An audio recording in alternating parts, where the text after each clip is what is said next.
नमस्कार मित्रांनो, तुमचं स्वागत आहे आपल्या YouTube चॅनलवरती।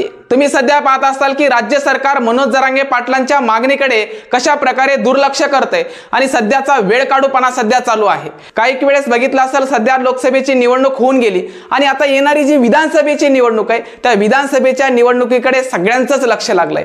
कारण या ठिकाणी पाहिलं असेल, महत्त्वाचा प्रश्न होता मनोज जरांगे पाटलांचा, जेणेकरून सगळे सोयऱ्याच्या अंमलबजावणीसाठी राज्य सरकारने एका महिन्यामध्ये पाऊल उचलतील अशा प्रकारे शाश्वत या ठिकाणी मनोज जरांगे पाटलांना केलं।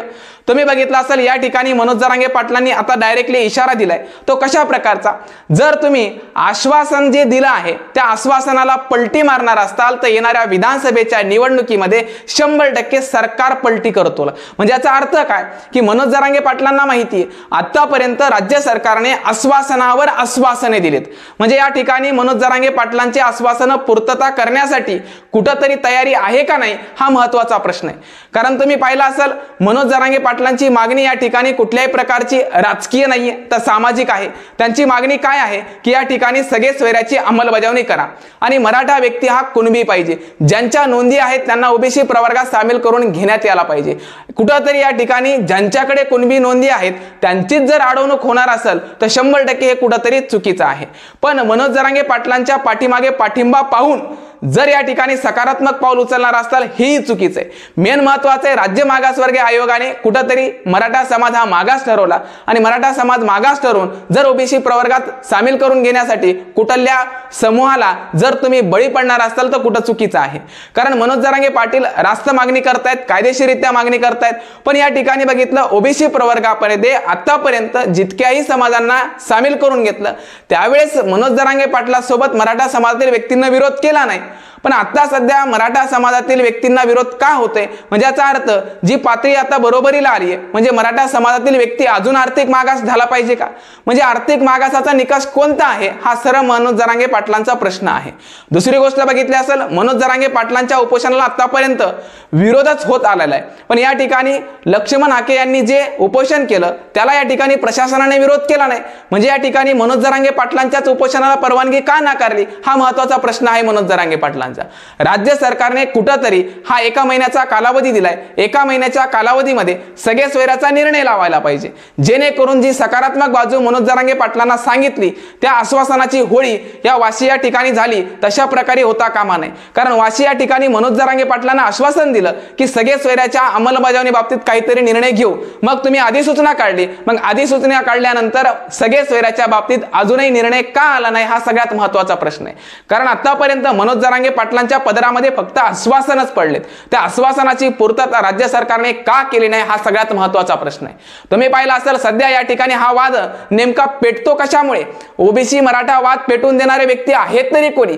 सध्या जर बघितलं असेल, येणारी विधानसभा निवडणूक आहे, या विधानसभेच्या निवडणुकीमध्ये दोन समाजामधला तेढ निर्माण केला तर एखादा समाज माझ्या बाजूने येईल आणि कुठेतरी विधानसभेच्या निवडणुकीची पोळी बाजून निघेल अशा प्रकारचा कार्यक्रम राजकीय व्यक्तींचा आहे का।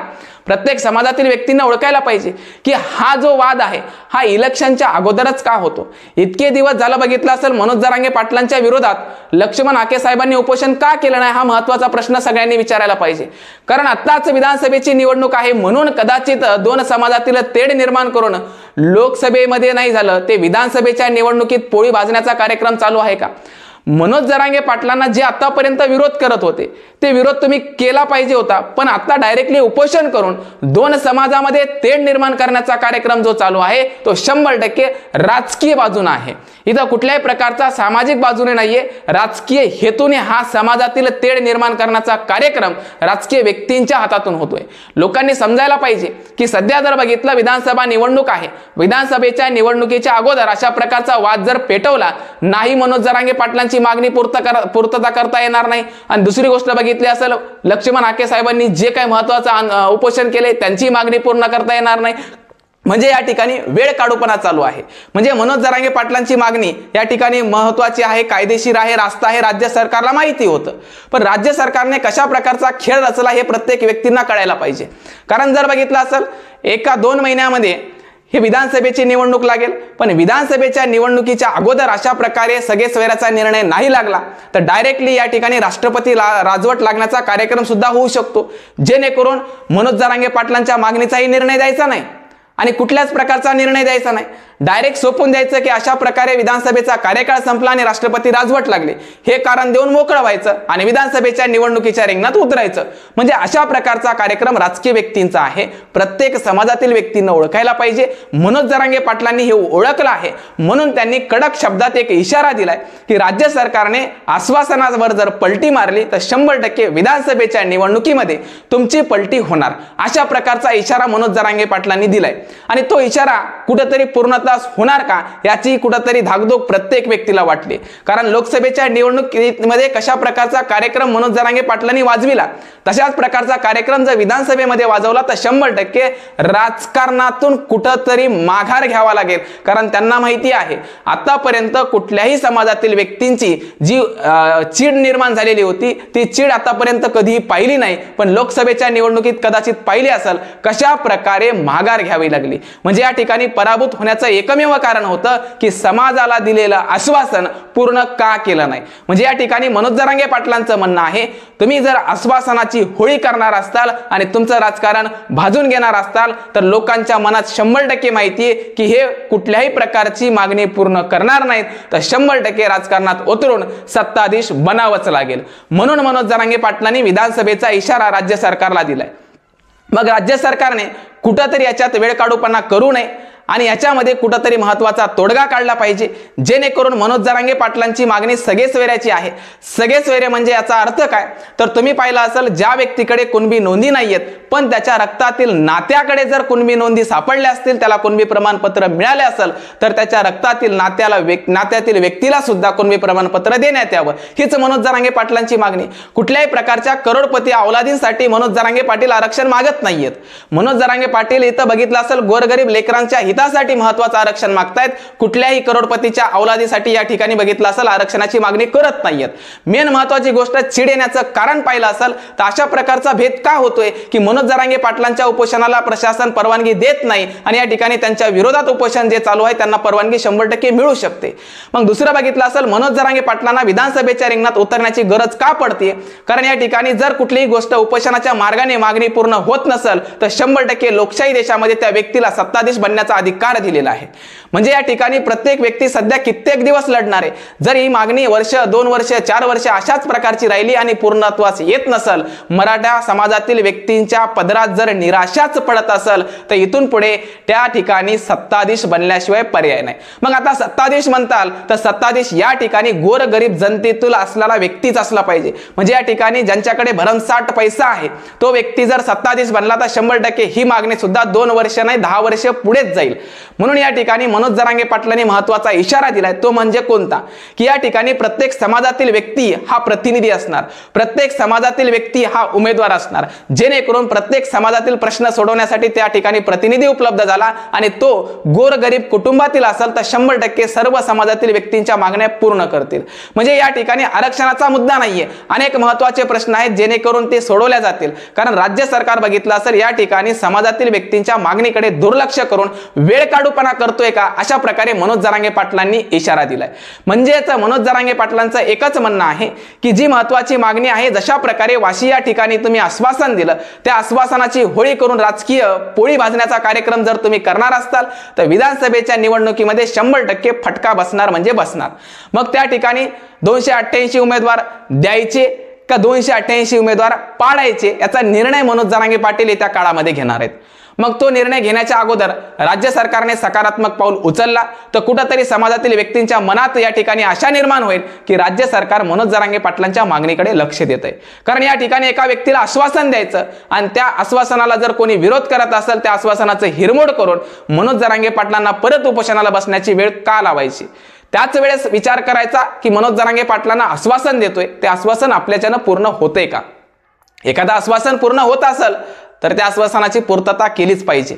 मग आतापर्यंत मनोज जरांगे पाटील तसेच मराठा समाजातील व्यक्तींच्या पदरात या ठिकाणी आश्वासनाचीच या ठिकाणी झोळी पदरात तुम्ही टाकलेली आहे. कुठल्याही प्रकारे त्या आश्वासनाची पूर्तता केलेली नाही. म्हणून या ठिकाणी मनोज जरांगे पाटलांच्या पाठीमागचा जो महत्त्वाचा पाठबळ आहे ते कुठंतरी तुम्हाला वाढताना दिसतंय. कारण ती जी चीड निर्माण झाली ते चीड निर्माण करण्याचा कार्यक्रम या राजकीय व्यक्तींनी केलाय आणि त्याच्यात महत्त्वाचा ओबीसी मराठा वाद लावून दिलाय. ओबीसी मराठा वाद लावून देऊन या ठिकाणी तुमची राजकीय पोळी भाजणार असताल तर प्रत्येक समाजातील व्यक्ती व्यक्तीने जागृत व्हा। या ठिकाणी तुमचा वाद नका पेटू। तुमचा वाद जर पेटला तर यांची 100% पोळी भाजून निघू शकते। म्हणून तुमचा वाद पेटला तर तुमच्या घरी 2 भाकरी देण्यासाठी कुठलाही राजकीय नेता येणार नाही। म्हणून कोणत्याही समाजातील व्यक्तींनी कुठल्याही समाजावर द्वेष करू नये किंवा एकमेकांवर विरोध करू नये किंवा एकमेकांवर आरोप करू नये। लोकांनी सध्या लक्षात घ्यायला पाहिजे, ग्रामीण भागामध्ये ओबीसी मराठा व्यक्ती एकत्रित राहतात तशा प्रकारचंच राहिलं पाहिजे। नाही तर इतर राजकीय नेत्यांच्या म्हणण्यानुसार जर आपण एकमेकांना विरोध करायला लागलो तर 100% राजकीय व्यक्तींची पोळी भाजून निघेल। म्हणून या ठिकाणी लोकांनी लक्षात घ्या की हा वाद कुठंतरी थांबवण्याचा प्रयत्न आपल्यालाच करावा लागणार आहे। हे राजकीय नेते हा वाद कधी थांबवणार नाहीत आणि आयुष्यात ते कधी थांबवण्याचा प्रयत्नही करणार नाहीत, कारण त्यांची राजकीय पोळी याच गोष्टीमधून भाजून निघू शकते। म्हणून प्रत्येक समाजातील व्यक्तीने ओळखायला पाहिजे की हा वाद पेटून देणारे प्रत्येक राजकीय व्यक्तीच आहेत। म्हणून आपण स्वतः ओळखा की आपल्या ठिकाणी बघितलं असेल, मराठा व्यक्ती असेल, ओबीसी प्रवर्गातील व्यक्ती असेल, हे दोघं जर बघितलं एकत्रितरित्या राहतात आणि यांचा वाद पेटून देण्याचा कार्यक्रम हे करत असतील तर आपण सुद्धा जागृत व्हा आणि हा वाद थांबवा। हा वाद आपल्याला थांबवायचा आहे, जेणेकरून समाजातील मित्रत्व कुठंतरी वाया गेलं नाही पाहिजे। जे मित्रत्व पहिल्यापासून आहे तो मित्रत्व कायम राहायला पाहिजे आणि मित्रत्व कायम ठेवण्यासाठी सगळ्यांना जागृत होणं काळाची गरज आहे।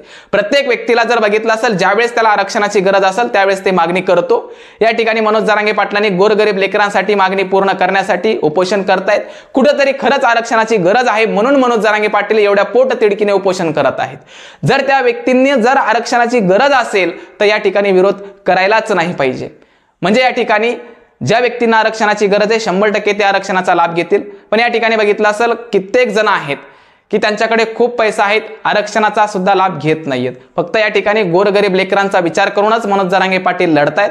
कुठंतरी या लढ्याला राज्य सरकारने सकारात्मक बाजूने निर्णय घ्यायला पाहिजे आणि कुठंतरी इतर लोकांचा सुद्धा विरोध थांबायला पाहिजे। ह्या गोष्टी सगळ्यांनी समजून घ्या, जेणेकरून आपल्यातला जो वाद आहे तो कमी होईल आणि वाद कमी झाल्यानंतर कुठंतरी राजकीय व्यक्तींची पोळी भाजण्याचा कार्यक्रमही बंद होईल आणि या ठिकाणी खरोखर सत्तेमध्ये नेमका व्यक्ती कोण आहे ते 100% निवडून येईल। कारण जो व्यक्ती प्रत्येक समाजातील व्यक्तींचे प्रश्न सोडवत असतो तोच सत्तेमध्ये व्यवस्थितरित्या राहत असतो। हे प्रत्येक समाजातील सुशिक्षित व्यक्तींना ओळखायला पाहिजे, जेणेकरून हा वाद चिघळू न देता कुठंतरी थांबला पाहिजे। ठीक आहे, तर थांबतो। धन्यवाद।